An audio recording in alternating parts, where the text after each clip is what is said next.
Evening in 1928, 23-year-old medical student Theora Hicks looked out from the passenger seat of her date's car and watched downtown Columbus, Ohio pass by.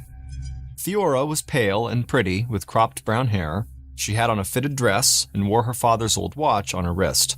She was wearing a dress that night to go out, but Theora often wore pants, dress shirts, and ties, a fashion trend that some women had embraced in the 1920s to show that certain types of clothes were not just for men.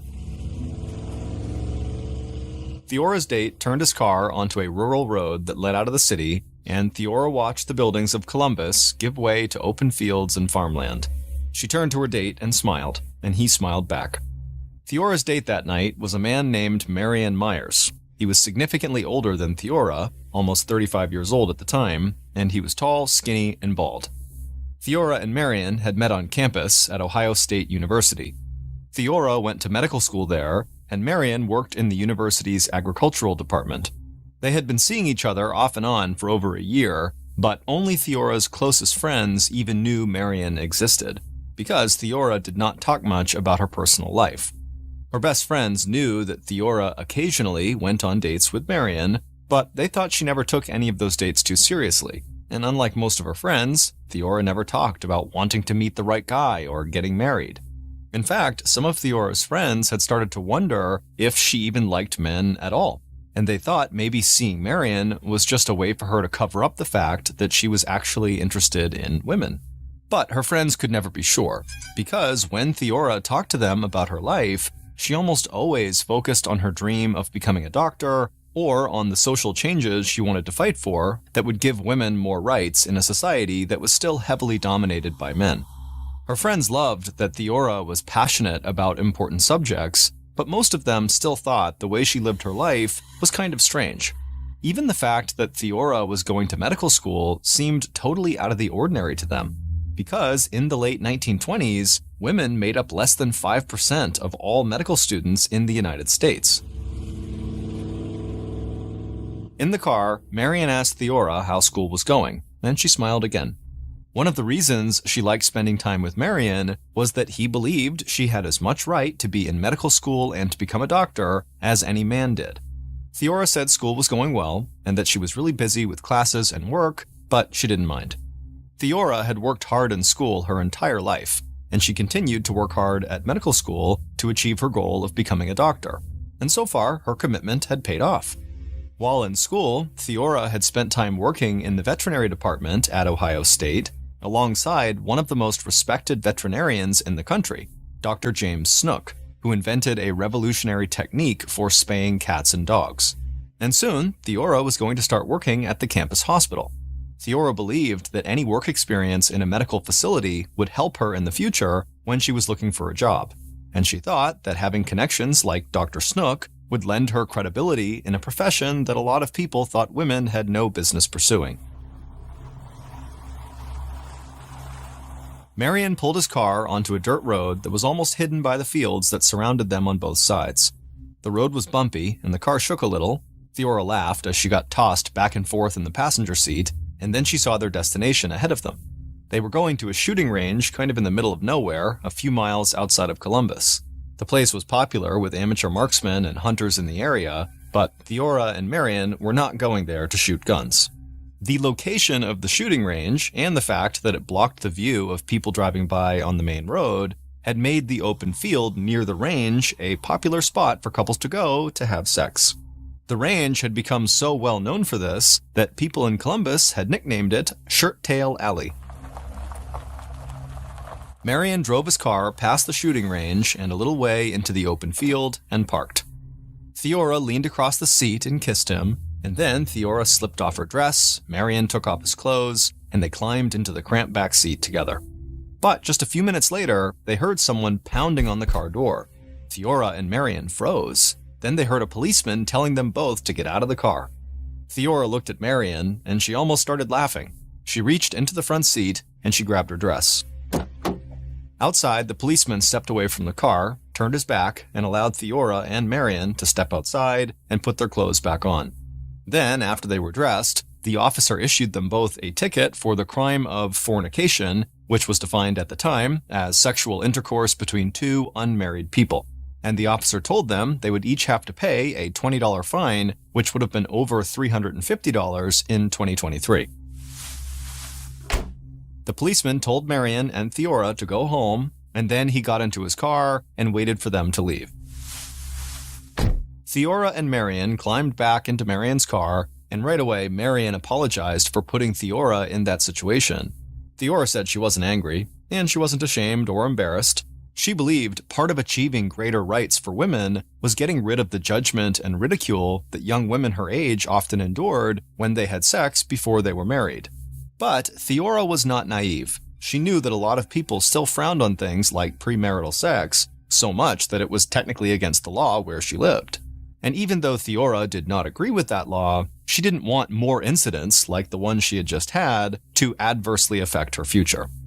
Theora knew the odds were stacked against her when it came to having a successful career as a doctor, so she didn't want to make her dream any harder to achieve than it already was, and she didn't want to give anybody an excuse not to take her seriously at med school.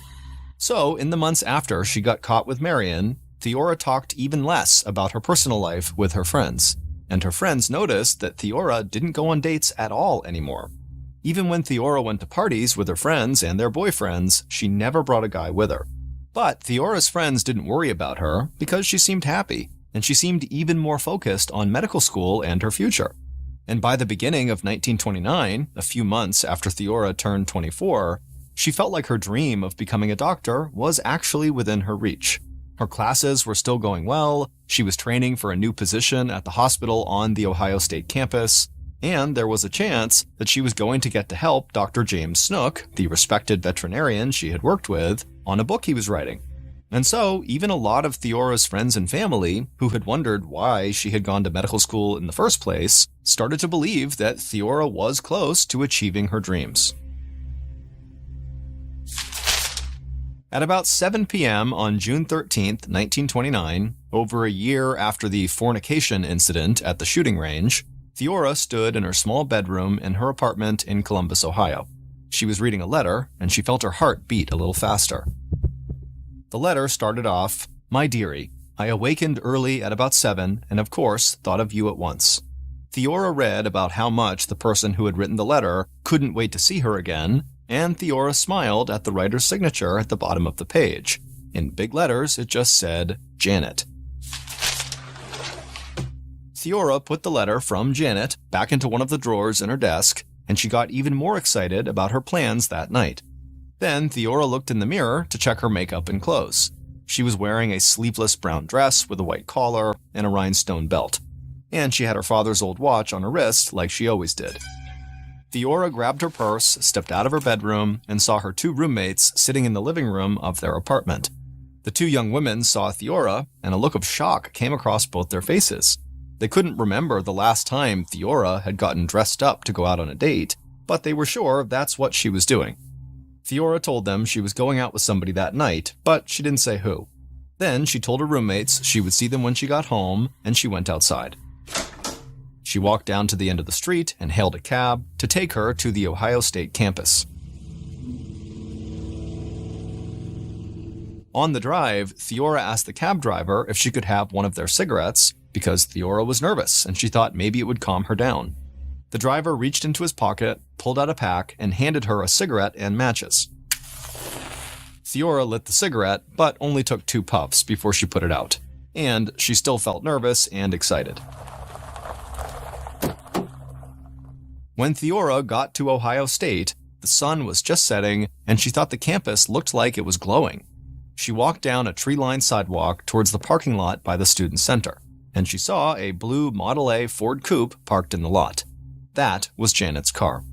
Theora looked around to make sure nobody was watching her, and then she walked quickly to the blue coupe, she hopped into the passenger seat, leaned over, and gave Janet a kiss. And soon after, the car pulled out of the parking lot and headed out of Columbus. At 10:30 a.m. on Thursday, June 14th, so the morning after Theora had met Janet on campus, 2 teenage boys stepped out of a car and walked through the high grass in an open field near the shooting range outside of Columbus. The boys both loved shooting rifles at the range, and that morning they had decided to have a contest to see who was the better shot. As they walked through the field, the boys laughed and talked, and each of them boasted about how they were going to win the competition. But then one of the boys stopped and stared a few feet ahead of them into the field. His friend stopped behind him too and asked what was going on. The boy pointed his finger to where a swarm of flies were buzzing around something on the ground that was hidden by the tall grass. Both of the boys squinted to get a better look, and they wondered if maybe there was a dead animal that was attracting all the flies. So they walked a bit closer, the sound of the flies getting louder and louder as they approached. Then the boys both stopped again because they thought they saw a pile of women's clothes on the ground. The boys looked at each other and laughed. They knew the reason couples came to this field by the shooting range, so they figured, maybe a woman who was here with her date had been forced to run off without her clothes because the cops had shown up. But the boys were quickly more interested in the swarm of flies and whatever was below them, and so they took a few more steps forward, and when they got close enough to actually see what was on the ground, they both started screaming for help. Pretty soon, the farmer who owned the land and who had been working nearby ran over to the boys. The farmer looked down at the ground where all the flies were swarming, and he told the boys to go get the police. The boys turned around and ran back through the field to their car. They got in and drove a few minutes down the main road to the small local police station. They ran inside and told the first cop they saw what they had found in the field. 2 police officers ran out of the station, got into their car, and drove to the field where the boys had just come from. About an hour later, Detective Otto Phillips of the Columbus Police sat at his desk going over some notes on a case he was working. Phillips's phone rang, and he answered it. A police officer from a small department outside of the city was on the line. He told Phillips that a body had been discovered in a field near the shooting range, and the local police needed help. Phillips hung up the phone and put away his notes from the other case. He figured that case wasn't nearly as important as a dead body that was just found in a field. Phillips stood up, put on his jacket, grabbed his fedora hat, and headed out of the station. He drove a few miles outside of Columbus and saw several cars parked on the side of the road next to the open field by the shooting range. Phillips got out of his car and walked towards the small group of men that had already gathered in the field. Phillips saw there were 2 cops from the nearby station, the county coroner, and a police photographer. Phillips knew the coroner well, but he introduced himself to the others and then asked if they would all clear some space for him. All the men moved back, and Phillips took a few steps forward. And right away, the sound of the flies buzzing and the smell hit him first, and then when he crouched down, he saw the body of a young woman. Phillips took off his hat and tried to swat the flies away. Then he leaned in closer to the body. The victim was lying on her left side, and her face was on the ground. Her right arm was stretched out in front of her, and it was very badly bruised. Phillips knew this shooting range was like a lover's lane for young couples. So his first thought was that this crime scene could be the horrible result of an argument that this poor girl had had with her boyfriend. Phillips stood up and called the coroner and the other officers back over. The other officers said they had not located a weapon of any kind in the area, and they also said they had not yet found any identification of any kind on or near the victim. The coroner pointed out to Phillips that the victim's watch had stopped at 9:58. He thought that was probably close to the time that she had been killed the night before. The victim's head, face, and neck were covered in blood, and so the coroner said he would run some blood tests when they did the autopsy. But in police investigations in 1929, blood tests were basically only used to determine 2 things: if the blood belonged to a human or an animal, and what the blood type was if it was found to be human blood. But a lot of people share the same blood type, so Phillips knew a blood test could not identify a specific person.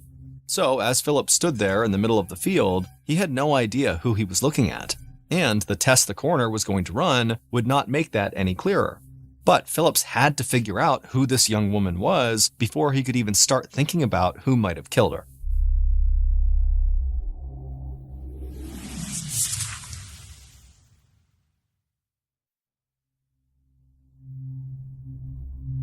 The news of the body found outside the city did not take long to spread. And that afternoon, two of Columbus's newspapers ran salacious headlines about the dead girl found at the infamous Lover's Lane, nicknamed Shirt Tail Alley. Normally, Detective Phillips hated those kinds of headlines, and he couldn't stand that newspapers often put wild theories in their articles before anything was even known about a case. But that afternoon, Phillips thought the attention-grabbing newspaper stories might actually help him figure out who the murder victim was. And Phillips would be right. Not long after the newspapers went out that day, two young women arrived at the Columbus police station. They said they had seen the articles about the body found in the field, and they were worried it was their roommate, because she had gone out the night before, but never came home. Phillips thanked the women for coming in. Then he asked them if they would go with him and another officer to the mortuary where the body had been taken to see if they could identify the victim, and the women agreed to go.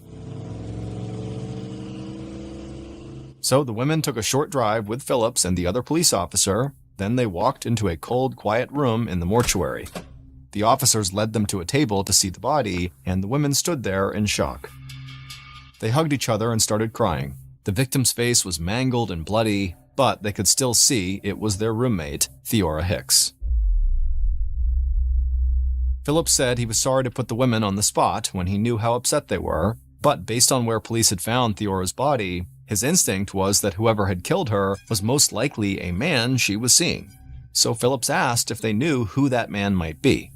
The women talked to each other for a second, and then one of them told Phillips that they knew Theora had gone out on a date the night before, but that she was very private about her personal life and almost never talked about who she was actually seeing.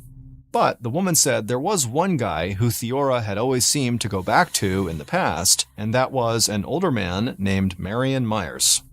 Phillips thanked the women again for all their help, and then he and the other officer took them back to the station.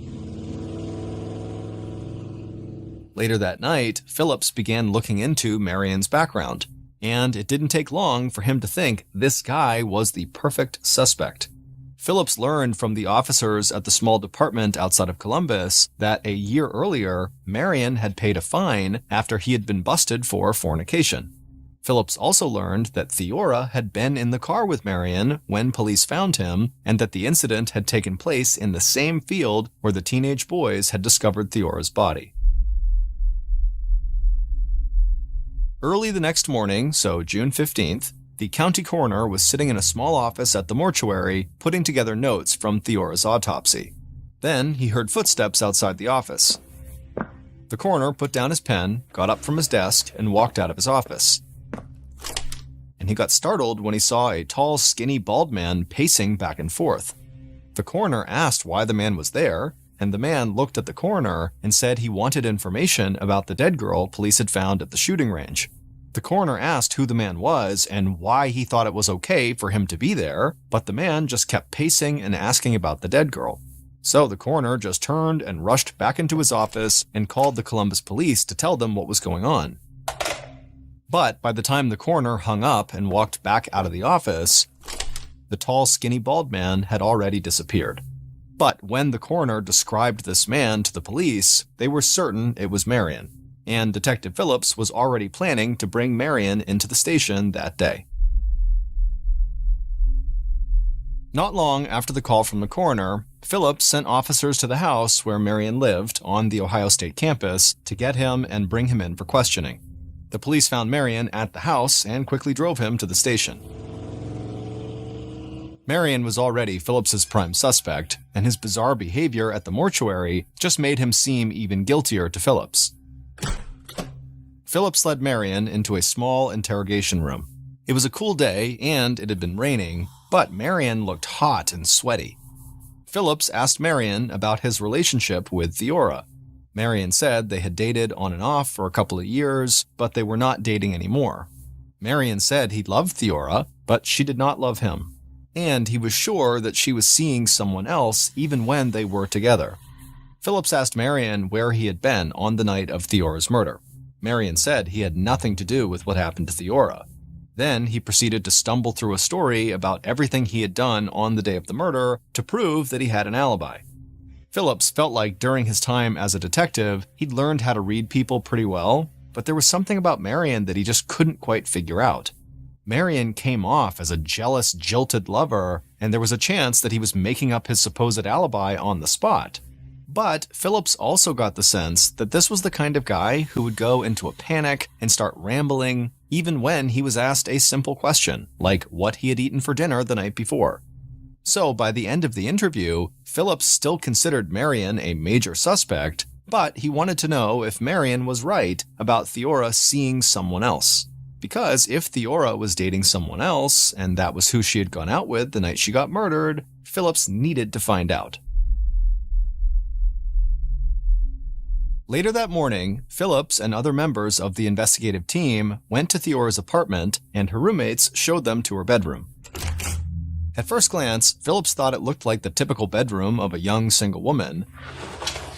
But when he opened one of the drawers of a small wooden desk, Phillips started to think there might not be anything typical about Theora at all. In the desk drawer, Phillips found a Derringer, a small handgun that was easy to conceal. Next to the gun, Phillips found a couple of bank passbooks, which were savings account logs that people kept in the 1920s, and when Phillips looked at those passbooks, he was stunned. Theora had at least 2 savings accounts with almost $2,500 between them. For reference, at the time, that was more than the average American family made in a year. Also, $2,500 then would have been equal to about $45,000 today in 2023. Phillips had talked to Theora's roommates and a few of her other friends after her body had been identified, and they had all said that Theora worked on campus just to make enough money to get by at medical school. So Phillips was surprised that she had thousands of dollars in savings, and he started to wonder if Theora had been living some kind of a double life. Then Phillips opened another desk drawer, and he found something that immediately backed up that double life theory. Phillips pulled out a stack of letters that had been written to Theora, and they were all from someone named Janet. And once Phillips had read through the letters, it seemed clear to him that Theora and Janet had been in a very serious romantic relationship. So Phillips needed to find out if Janet was the person Theora had gone out with on the night of her murder.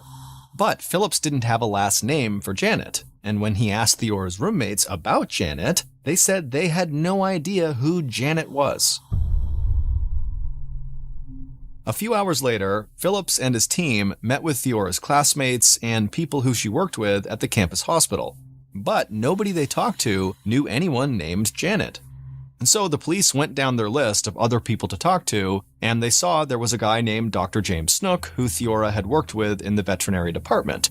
And so they contacted James and they asked him if he'd be willing to come to the police station and answer some questions about Theora. And James said fine. He came down to the station, and he sat down with Phillips and the other members of the investigative team. Phillips immediately thought James looked and talked exactly like a typical professor. He was 49 years old, he wore a nice suit and glasses, and whenever he talked, it sounded like he was explaining things to a big group of college kids. James told the police that Theora had once worked in the veterinary department in the steno pool, which meant she took notes and shorthand in meetings and at lectures. And James said Theora had been great at her job, and so he thought she might be able to help him while he compiled stories for a book he wanted to write. Phillips asked what the book was about, and James got a little embarrassed and said he was working on a book about himself. Because not only had he been a pioneer in veterinary science and medicine, but also he'd won a gold medal at the 1920 Olympics in Belgium. Once that information came out, immediately the officers started asking James questions about what it was like to compete in the Olympic Games and what it felt like to win gold against amazing athletes from all around the world.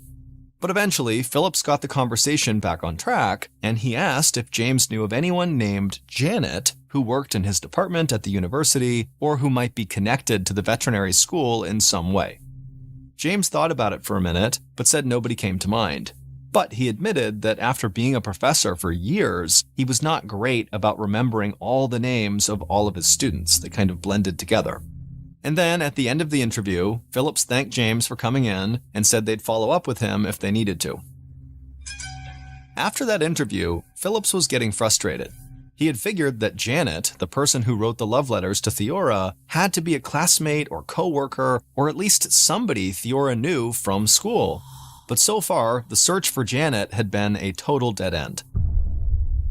and the team was still looking into Marion's alibi, so they couldn't rule him out as a suspect, they even decided to bring Marion back in and to keep him at the station until they were sure they knew where he had been on the night of the murder.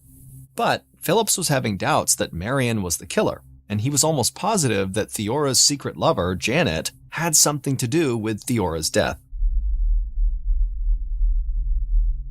Later that day, Phillips met with the coroner at the mortuary, and the results of Theora's autopsy threw Phillips for a loop. At the time of her death, Theora had traces of marijuana in her system, but it wasn't from smoking marijuana, which would be the most common way to ingest the drug. Instead, Theora had ingested a very uncommon type of marijuana in powder form. In addition to that, Theora had also ingested something even stranger: blister beetle extract, more commonly called Spanish fly, which was a chemical substance taken from an insect. At the time, some people believed Spanish fly was an aphrodisiac that heightened a person's sexual performance, but Spanish fly was not exactly easy for anyone to just get. So by that evening, Phillips was starting to feel like this case that had seemed pretty straightforward at the beginning was just getting weirder and weirder and weirder. So by that evening, Phillips was starting to feel like this case, which had seemed pretty straightforward at first, was now starting to seem really complicated and just totally weird. And then later that night, the case got even weirder because Phillips got a phone call from a woman who said she was a landlord and that she was sure she had rented a small apartment in the city to the dead girl she'd seen in the newspaper. Phillips hung up the phone with the landlord and just shook his head. In the course of about a day, he discovered Theora's gun, her shocking bank accounts, her love letters, and her secret apartment. But he still didn't have the one piece of evidence he badly wanted. He didn't know who this Janet person was. On the same night that Phillips had spoken to that landlord, he and a few other officers drove across town to see the apartment Theora had supposedly rented.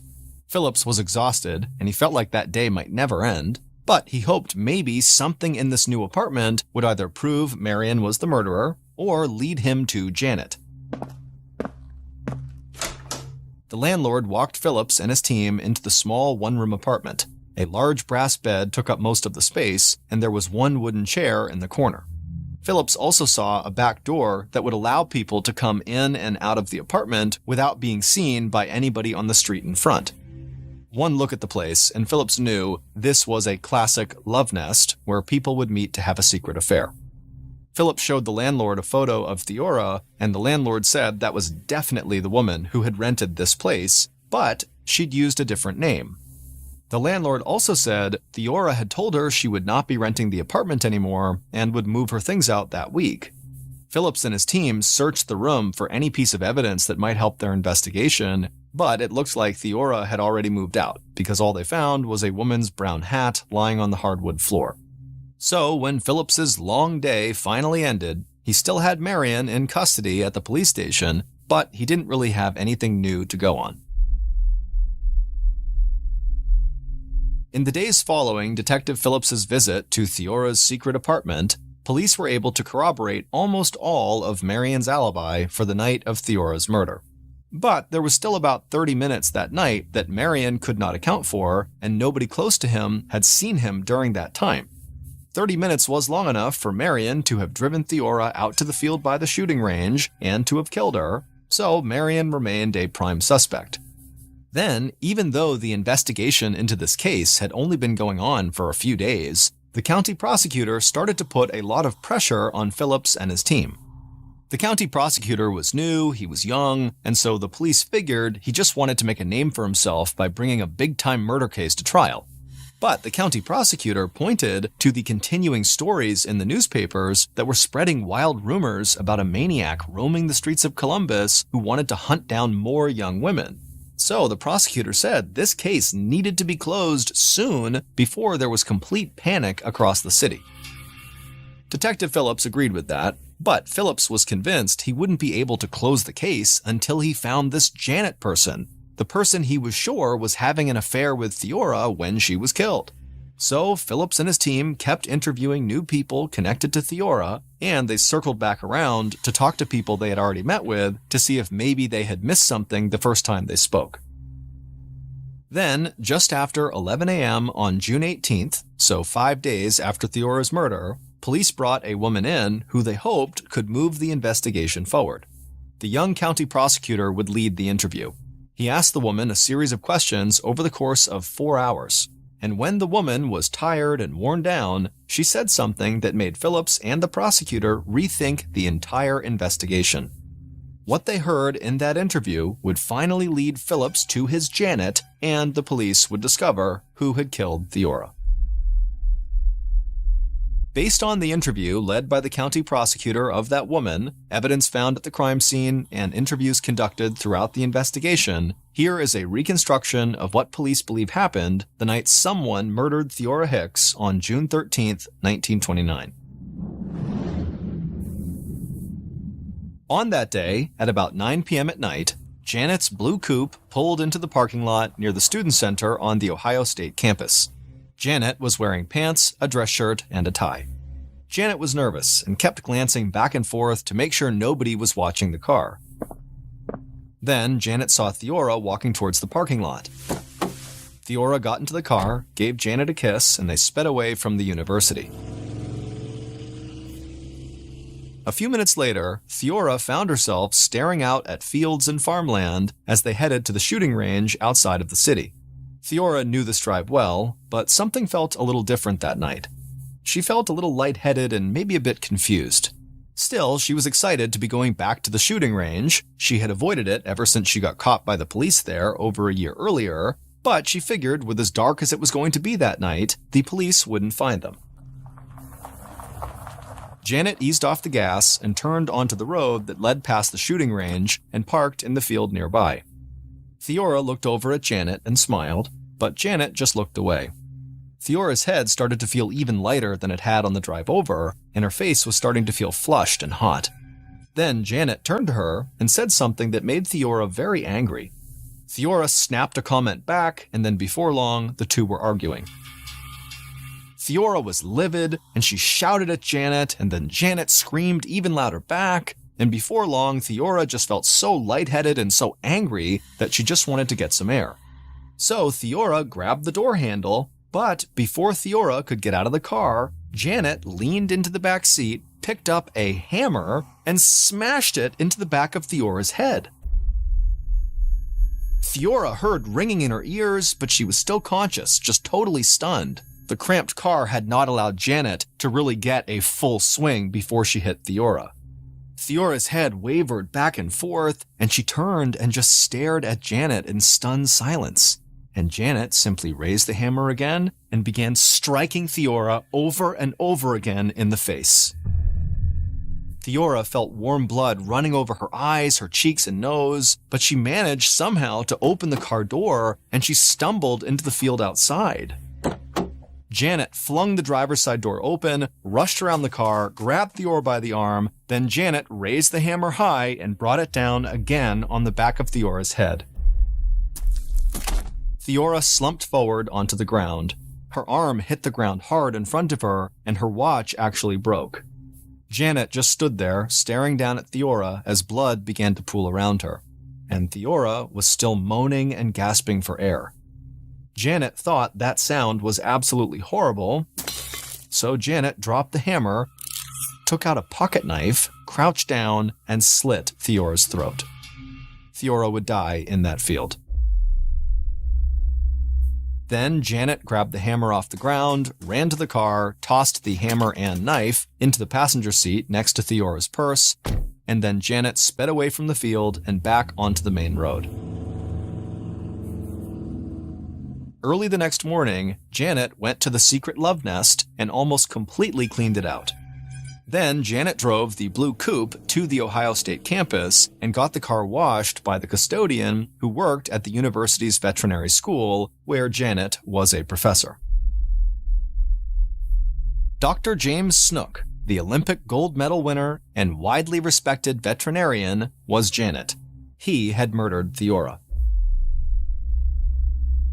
It would turn out that James and Theora had been having an affair for years, but they had gone to great lengths to keep it secret. And so after Theora had gotten caught fornicating with Marion at the gun range, it really frightened James that they might get caught having their affair, and so she and James worked even harder from that point on to completely cover their tracks. That's why Theora almost never talked about her personal life. That's why James and Theora had rented an apartment they could sneak into through the back door, and that was why in all of their correspondence, James used a fake name, Janet. Ultimately, Theora wanted James to leave his wife for her, and she would get jealous and angry when he spent time with his family.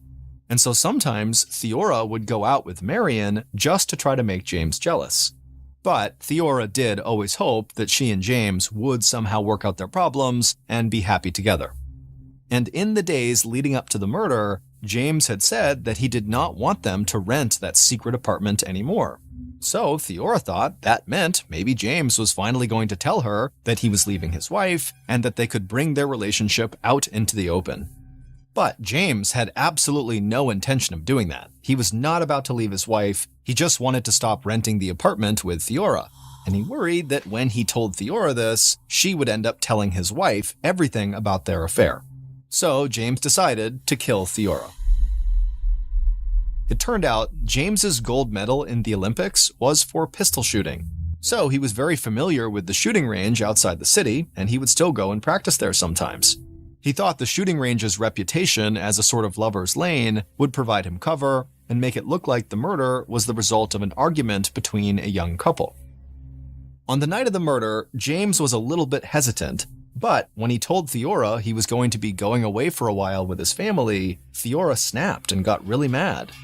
And so James just reached back into the back seat, grabbed the hammer, and followed through with his plan.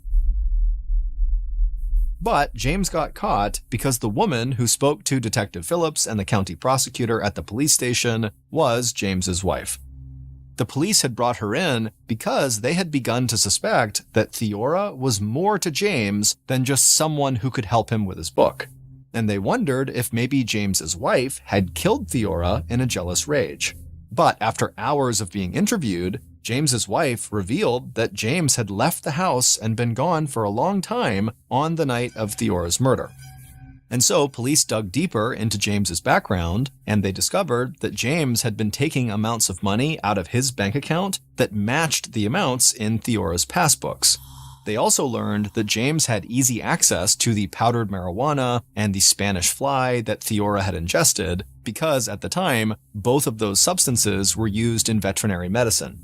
But it was never determined if James had drugged Theora or if she had taken the substances willingly.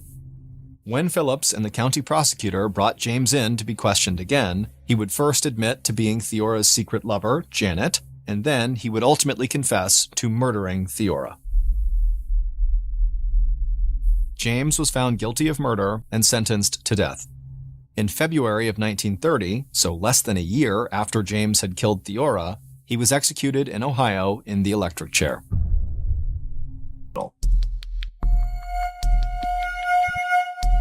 If I told you to picture the Amazon rainforest in your head, you would likely picture a dense tropical wilderness full of amazing and exotic animals. And you'd be right, that is a good representation of the Amazon rainforest. But what a lot of people don't know is that the Amazon rainforest is also home to a massive city.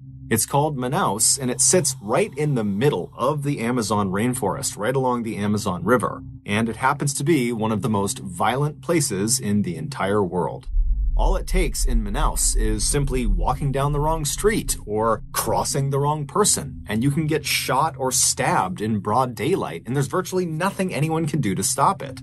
In 1989, a 31-year-old former police officer named Wallace Souza decided to make a TV show about what it was actually like to live in his hometown of Manaus. And unlike other crime shows in Brazil that often censored out the most graphic content they covered, Wallace decided he wasn't going to do that. He wanted to expose the harsh reality of life in Manaus, and he felt like the only way to do that was to show everything. And so that year, he launched this show, which he called Canal Livre, which translates roughly to free channel. And true to form, there was no filter on what went on the air. And so this show was shocking. Viewers were given a front row seat to freshly murdered victims that are lying out in the road and slumped over chairs in restaurants and behind steering wheels. And the cameraman would zoom in on their fatal injuries, and they would zoom in on the faces of these people that have just died. Every gratuitous detail, every blood spatter, every grieving family member of the victim who's crying out in pain, all of it was shown on this TV show. And then in between these very dark and violent segments about gang killings and drug deals gone wrong, Canal Livre also had a much lighter side. They would bring on local artists to talk about what they're working on, to maybe try to sell some of their goods. The show would also focus on down-on-their-luck families that needed help raising some money, and so the show was designed to get people to donate. And then also, for really no reason at all, there was a segment on the show where this puppet character would get into a fight with a man selling bread. It was a totally bizarre and shocking spectacle, and the people of Manaus loved it. And then eventually, the people of Brazil loved it. I mean, this was an extremely popular show. Because Wallace was often on camera on Canal Livre, he became very famous and very recognizable. And so when he would walk around Manaus, people would see him and literally just start clapping and cheering for him. And as he and his show became more and more popular across South America, Wallace decided he didn't just want to report on crime, he wanted to fight crime. So, on air, Wallace began berating the government for not being able to protect its citizens, and he berated the police for not being able to catch the criminals. And then off the air, Wallace campaigned for and was elected to political office in Manaus, where he continued to push hard to reduce crime in the city. And so it wasn't long before Wallace went from just being a relatively well-known TV host to being one of the most beloved and influential and trustworthy people in all of Brazil. However, over the years, there was one strange thing about his show, Canal Livre, that people just couldn't wrap their heads around. This oddity was most obvious in a now famous episode of Canal Livre that aired sometime in the mid-2000s. This episode opens with a Canal Livre reporter making their way through a jungle, and there's a cameraman filming them from behind. And this reporter, they're very carefully walking through, kind of pushing branches out of the way and high-stepping over all the underbrush. And then at some point up ahead, you see there is a clearing, and there is a third person standing in this clearing, and they're clearly looking straight down at something on the ground that we can't see. But this third person is very occupied with whatever is on the ground. And so eventually, this reporter makes their way through the jungle into this clearing, and then as soon as the cameraman gets into the clearing as well, he looks down at what is on the ground. And what you see is what appears to be a log that has previously been lit on fire because it's still smoking and it's black and it's charred. But as the cameraman zooms in, you see there are hands on this log. So you realize it's not a log, it's a human being who's obviously deceased. And based on how badly charred they are and how much they're still smoking, you realize very quickly that this person must have been on fire very recently as probably just a couple of minutes ago. Like right before the camera got here, this person was on fire. And so as you're kind of seeing this shocking image, the reporter suddenly talks about this person like he knows all the details of them already. He says, this person, it's a man, and they were not shot to death. They were doused with gasoline and burned alive. But at this point, the police had not come out. They had not seen this dead person yet. And so it made no sense that the reporter would have all this information on hand because no one knows this stuff yet. And based on just looking at this person's body, it was too badly burned to be able to tell whether it was a man or whether they had been shot or not or whether gasoline was used. But when Wallace was questioned about where he and his reporters got their information from, he just said, look, we're a very popular show and people call us often before they call the police and they give us information about what's happening in the city. And we have a huge team. We watch the police headquarters. We listen to the police's radio. We watch the morgue. We have loads of informants all over the city. And so we just get our information really, really quickly. And this answer was enough until 2008. That year, in October, the police arrested a former Manaus police officer who just went by the name Moa. and they accused him of 9 murders. And so they throw him in jail. But Moa, despite the seriousness of the charges against him, seems totally unfazed. It was obvious he had some sort of powerful connection outside of prison, some person or some entity that he fully expected was going to, at any moment, swoop in and magically get him out of prison. But that didn't happen. Moa just continued to sit in jail, and at some point that began to sink in that he was kind of on his own, and so he began to talk. And the story he would tell would shock Brazil. Moa would admit to having killed some people, but he would tell police, look, I'm just the assassin. The person who hired me for these killings is Wallace Souza. It would turn out Wallace Souza started his show, Canal Livre, with the best of intentions. But when his show became massively popular and it in turn made him, Wallace, also massively popular and powerful, he became corrupt. And at some point, after his meteoric rise, he formed this very powerful drug cartel, and then in an effort to bolster his illegal dealings and to boost his show's ratings, he decided to start contracting hitmen, like Moa, to start taking out rival gang members in Manaus. And he would tell the hitman how he wanted them killed and where he wanted them killed and at what time. And then after the hitman agreed to do this, he, Wallace, would go tell his camera crews exactly where to go and at what time so that they would be arriving at the murder scene literally right as it was happening or right afterwards, allowing them the opportunity to get all the gory footage before anybody else. It would take the police a year to finally compile enough evidence to charge Wallace with murder, but they would do it in October of 2009, and eventually Wallace would turn himself in. However, he denied everything. And then before he went to trial, he would die of a heart attack in prison. And so we never actually got to learn the full extent of what exactly Wallace Souza had done, how many people he had assassinated, and how many of them were shown on his TV show. But we do know that at least 3 of his assassination victims were shown on his TV show, one of them being the person that was found out in the jungle. They really were a man. They really had not been shot. They had been burned alive with gasoline at Wallace's discretion. But in the end, the person who paid the highest price for the Canal Livre killings was Moa, the hitman who blew the whistle on what was going on with the show.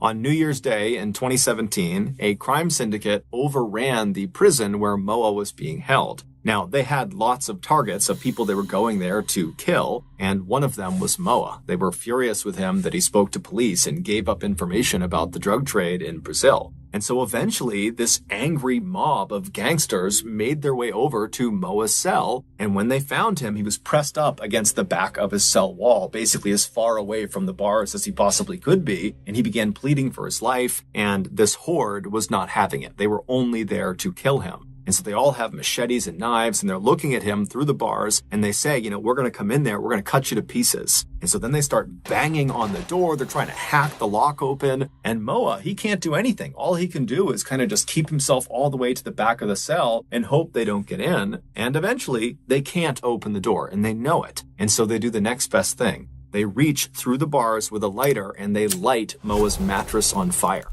And so Moa was trapped. He had nowhere to go, and so eventually the fire reached him, and he burned alive.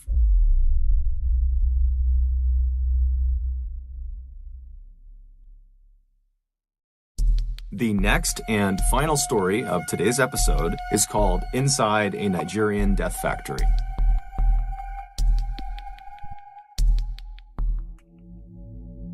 In Nigeria, motorcycle taxi drivers are called Okadas, and in Ibadan, which is one of Nigeria's biggest cities, home to 3.5 million people, there are a lot of Okadas. However, despite their massive numbers, these Ibadan Okadas are actually a fairly tight-knit community made up primarily of young men. And so in early 2014, when 2 of these Okadas went missing, the community immediately found out about it and was really concerned. And when the police did not appear to be doing much to actually go out and find these 2 guys, the community of Okadas decided to launch a search of their own. Basically, as they went about their day, driving around the city, dropping fares off, all of these Okadas would be going down side streets and looking in back alleys and checking all over the city for their missing members. But despite their best efforts, they never could find them. Then, on March 22nd of that year, a 3rd Ibadan Okada vanished. He was a young man named Lanre Sidiku, and unlike the other two riders who went missing while they were at home, Lanre went missing while he was working. Lanre was part of a group of Okadas within the city who all kind of met up on the same city street, and that's where they stayed throughout the course of their day, trying to wave down fares as they came up. And so everyone in that meetup point all knew each other, and so they all knew Lanre. And on the day he went missing, they recalled seeing him driving away from this meetup point with two passengers on the back of his bike. Now, typically, the rides these Okadas would offer to their passengers were very short. They're only driving them just around the city. And so it was very quickly noticed that Lanre had left and after several hours had still not come back yet. When it was noticed by the other Okadas, they began talking about it and someone said, give him a call, make sure he's okay. And so they called his cell phone and Lanre did not pick up, which was highly unusual, not just for Lanre, but amongst the other Okadas. They always had their phones on because they're looking for new customers and customers could be calling them. And so their cell phone is a vital part of their work. And so his phone is off. They don't really know what to make of that. And then out of nowhere, Lanre actually calls this group of riders. However, he was calling them on his second cell phone. Lanre would keep a work phone and a personal phone. So he was calling them on his personal phone. And so when this other Okada answered the phone and heard Lanre's voice, he put the phone on speaker so the others who were concerned could hear what was going on. And what they heard was Lanre, totally hysterical, screaming into the phone that he needed help. He said that he and 8 other people he was with, who he didn't even know, had been kidnapped, and their kidnappers had brought them to this underground prison cell. They couldn't see anything, but they could hear people walking above them.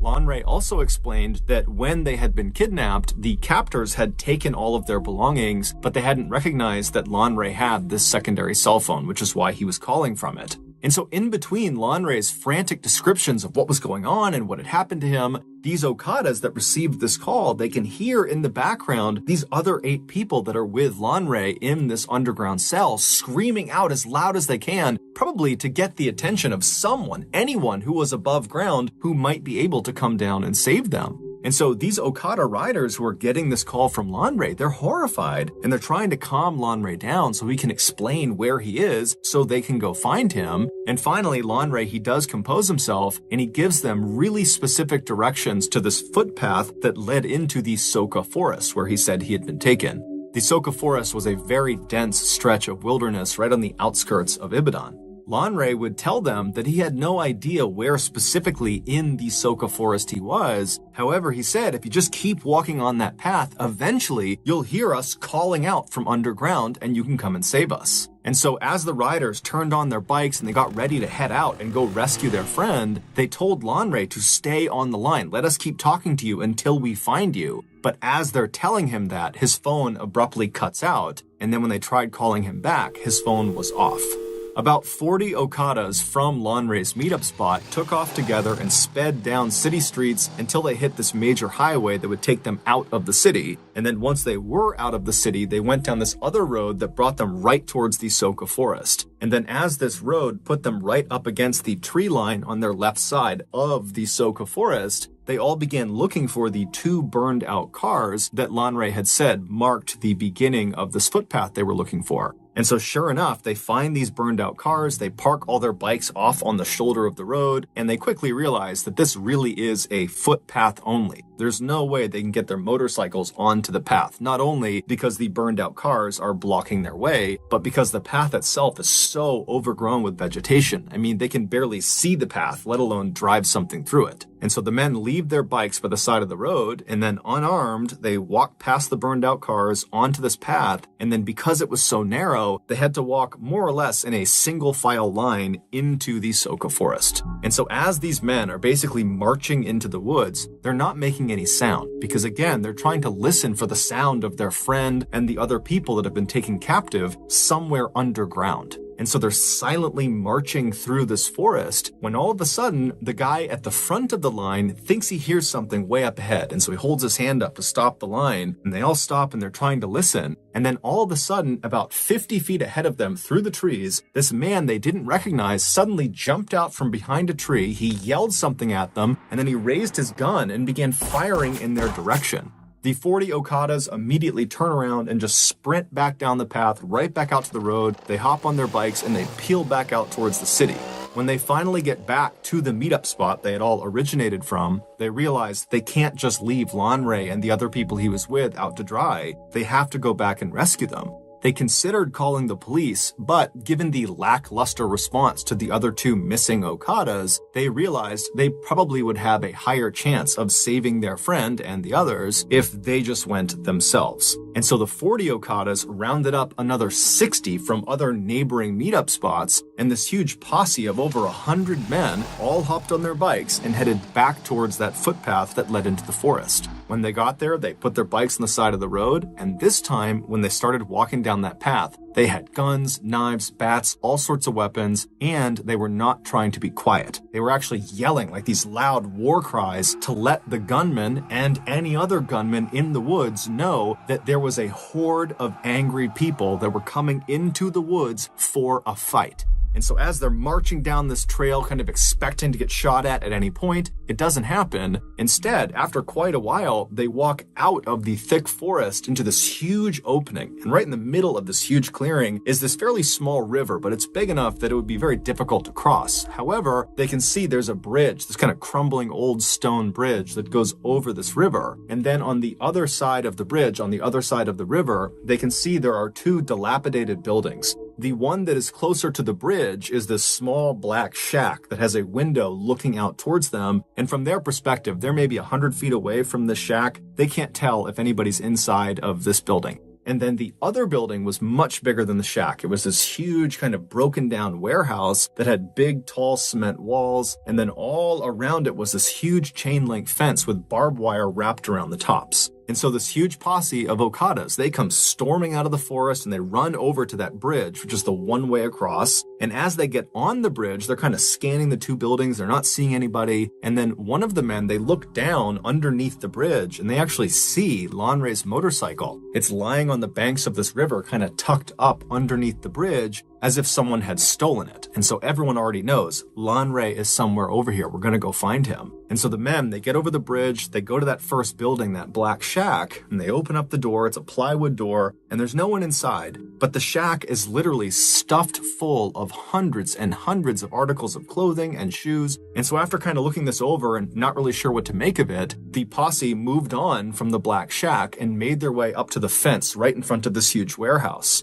And when they reach the fence, they're kind of expecting to be met with some sort of resistance. I mean, the last time they were out here, they got shot at. And so they begin yelling into the warehouse for anyone in there to show yourselves, come out here. But it was silent. And so one of the Okadas that was part of the posse had brought along bolt cutters as a weapon to use as a club if he needed to. But as it happened, he began to use the bolt cutters for their actual purpose, and he bent down and actually cut a huge hole in this fence so they could go in and explore this warehouse. And so after a large percentage of this posse had gotten inside the fence line, they began walking around this huge warehouse to try to find an entrance inside. And so as they're walking, the windows that lead into this warehouse, they're too high up, so you can't actually see what's going on inside. It's silent, there's a pretty bad smell, but they don't really know what to make of this. They walk around the structure, and when they get to the very back, they find an entrance. All it is this big rusted piece of tin metal, like sheet metal, that's propped up against a gap in the walls of the warehouse. And so one of the Okadas grabs this piece of metal and he pushes it out of the way. And then as soon as he did that, a few other Okadas quickly stepped through the threshold into the warehouse, preparing themselves to have to fight potentially if there are gunmen or anybody else inside that might want to do them harm.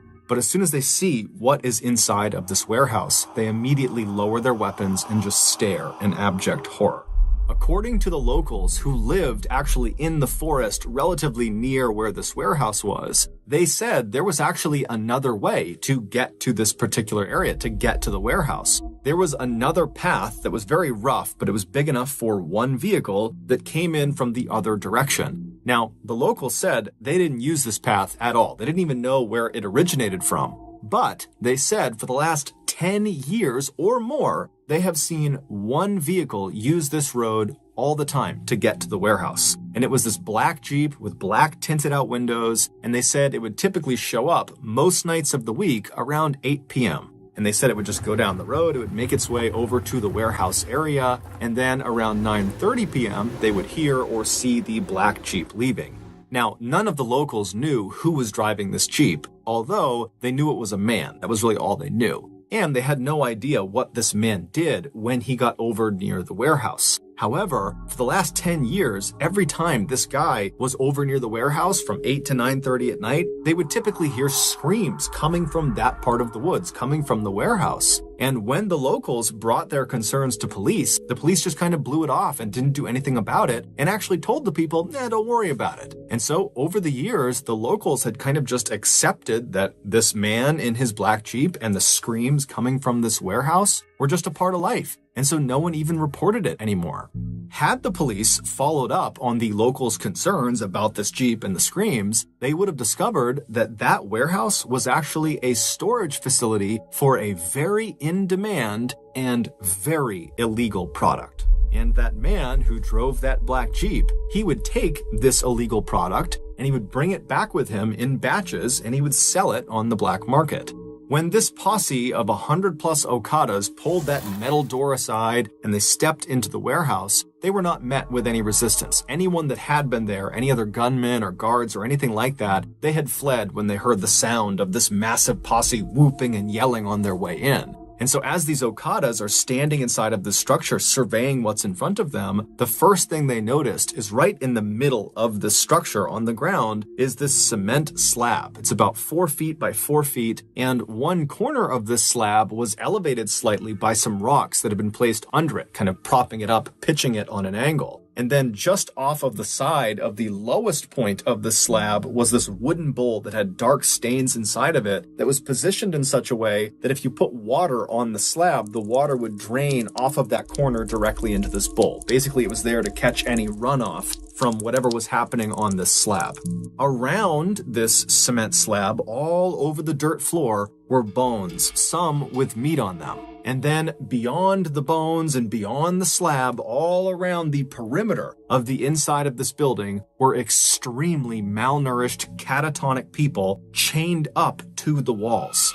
These people were the highly in-demand, highly illegal product. More specifically, their body parts were the product. In Nigeria, a stunning number of people believe that certain magic potions and charms will grant you wealth and success, and in some cases, infinite life. But the catch is, the herbalists who will perform the magical rituals and give these potions and charms to people that pay for them, they often require human body parts for them to work. And so human body part factories, like this warehouse in Soka Forest, were established in order to meet the high demand of people that needed these parts. And so the way it's believed it worked at the Soka Forest warehouse was the man in the black Jeep. He would get orders from people that wanted specific body parts for their magical potions and charms and whatever else they needed. And he would make a list of those parts. And then at 8 p.m., he would show up at the warehouse and he would communicate with the people that worked at that warehouse. And they would determine out of all the captives they had, who had the parts they needed, and then after figuring out which captives were going to be used that night, they would go into the main section of the warehouse, and one by one, they would unchain these people, they would drag them to the center of the room, and in full view of all the other captives, they would put them on the slab, known as the slaughtering slab, and they would hack off the required body parts. And they would bag them up, put them in coolers, and then the man with the black Jeep, he would take those parts and he would leave. And then the person who's just been butchered, if they were still alive and might have a chance of surviving, they'd just be brought back to the wall and chained up again. If they did not have a good chance of survival, then they'd be brought to the very back of the warehouse in the back rooms where they would be discarded. Now, the means of execution varied, but in the back rooms of this warehouse, they found a makeshift guillotine, which cuts off people's heads, and they also found a large crocodile that was chained up. And so it's likely that those were at least two of the methods used to discard of the people they could no longer harvest organs from. After the Okadas kind of broke out of their initial shock of what they were seeing inside of this warehouse, they went around and began freeing people that were still chained up to the walls. And in total, there were 23 people that were still barely alive, still inside of this warehouse, but none of them were Lanre Sadiku. And then after checking all of the dead bodies and body parts that were inside of the warehouse, and then also right outside, where there were a number of shallow mass graves, They couldn't find Lanre amongst them either. And so this huge posse began looking all over the property for an entrance to this underground prison that Lanre had described being in. But they couldn't find it, and so eventually this posse made their way back over to the survivors who were being tended to by locals that had come over, and they asked the survivors, are you aware of any underground prison cells somewhere around here where other people were being held? But the survivors either didn't know or just were unable to speak anymore. And so later that day, when the police did come out because word got out about this huge find out in this forest, the posse went to the police and begged them to please begin digging up this entire property. We need to find the entrance to this underground prison cell. Lanre and 8 others, and who knows how many others beyond them, are trapped underground in these cells, and we gotta get to them. But the police just kind of refused and immediately just demolished the warehouse. And then after kind of cordoning off that area for a couple of days, the police basically just left and stopped caring about it altogether. And so the Okadas once again came together as a community and would spend the next several weeks going back out to this forest and just manually begin digging up all over this entire property in hopes of finding their friend and the rest of these people that were trapped underground. But they never did. And so we don't know what happened to Lanre and the other people who were trapped in that underground cell. We don't know what happened to the other 2 Okada riders who went missing right before Lanre did, although it's generally assumed they most likely were kidnapped as well and probably met a similar fate. We also have no idea how many people were butchered inside of the Soka Forest warehouse. However, given the massive amount of clothing and shoes inside of that black shack, it's believed the total number of victims is easily in the hundreds. No one has ever been officially held accountable for the atrocities that took place in the Soka Forest. However, a couple of days after the warehouse was discovered by the Okada posse, the posse was back digging, looking for Lanre, when they discovered there was this man who was there who was kind of walking around acting suspicious. And so the posse confronted him, and it would turn out this guy had several human tongues in his pockets, along with dozens and dozens of cell phone SIM cards. And so, assuming he was part of whatever happened there, the Okada posse proceeded to kill the man on sight.